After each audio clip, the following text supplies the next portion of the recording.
Professor Yasir Qadhi from Islamic Center of Memphis.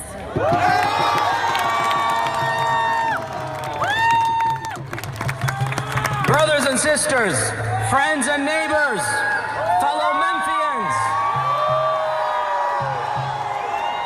I greet you with the greetings of all the prophets, the greeting of the children of Abraham, the greeting of peace. Assalamu alaikum. May peace be upon all of you. It is an honor to stand before you today in front of the Martin Luther King Civil Rights Museum, steps away from where one of the greatest American icons and heroes lost his life, defending the rights of human beings to live a dignified and free life. I recall the words of MLK, and this speech is going to have a lot of his words, when he said, "The time is always right to do what is right."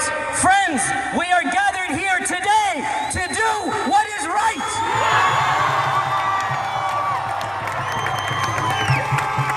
It was no less of a person than George Washington who presciently warned us to, and I quote, "guard ourselves against the imposters of pretend patriotism," end quote. The imposters of pretend patriotism. Does that sound familiar? Do we recognize who that person is? I believe that it was exactly the type of person that is currently occupying the White House that George Washington had in mind. Imposters of pretended patriotism. Our current president was elected to office on the promise of, quote unquote, making America great again. We all agree with that vision. We all want to see our country prosper. We all want to see our nation flourish. But America will only flourish if it remains committed to the ideals upon which it was founded. Religious freedom for all, justice for all, equality for all. The type of rhetoric that we have seen from this current president throughout his campaigns and even after being elected does not represent any of those values. The laws that he has passed are antithetical to the values of the vast majority of God-loving and patriotic American citizens. How can anybody revel in canceling and repealing health care laws against the poor? How can anybody wish to build imposing walls with neighbors? How can anybody want to shut down the borders and ban legal immigrants and even green card holders and then claim that they're upholding freedom and justice? America will not be made safer by spreading hatred or by spreading fear. America will not become great by cutting itself off from neighbors. America will not raise its torch of liberty by breaking up families and denying treatment to the sick. I quote Martin Luther King again. "Let us not seek to satisfy our thirst for freedom by drinking from the cup of bitterness and hatred," end quote. Our country, no matter how precious it is to us, and no matter how much we owe our allegiance to it, as human beings, we also owe allegiance to the rest of humanity, to strive for peace and for justice for all. And as religious people, our ultimate allegiance will be with our Creator. And it was our founders, the founders of this very nation, who declared in the founding document that it was the Creator who has endowed all of us with certain self-evident, inalienable rights, that all men are created equal. That's all people, Mr. Trump.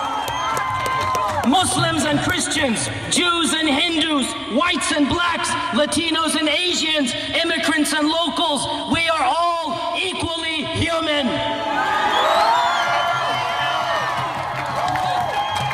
Patriotism. Friends, Patriotism, true patriotism, is not just to show how vigorously we can wave the flag. It's not just to show how viciously we can thump our chests. True patriotism is to fight for what's right for your country and to not allow the far right and the alt-right to ruin our country. And democracy is based on the premise that extraordinary change takes place at the hands of ordinary people. So our values of patriotism and our commitment to democracy and our religious beliefs, all of these things force us to stand here today and do what we can to voice our opposition to these inhumane and arbitrary policies. As we stand at the altar of Martin Luther King's last few moments, let us recall his statement, "Injustice anywhere is a threat to justice everywhere."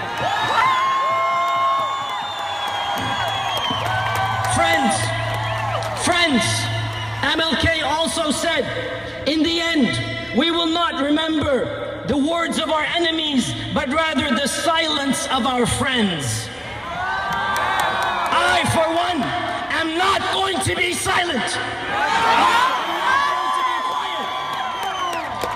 I, for one, will not be cowed down or intimidated.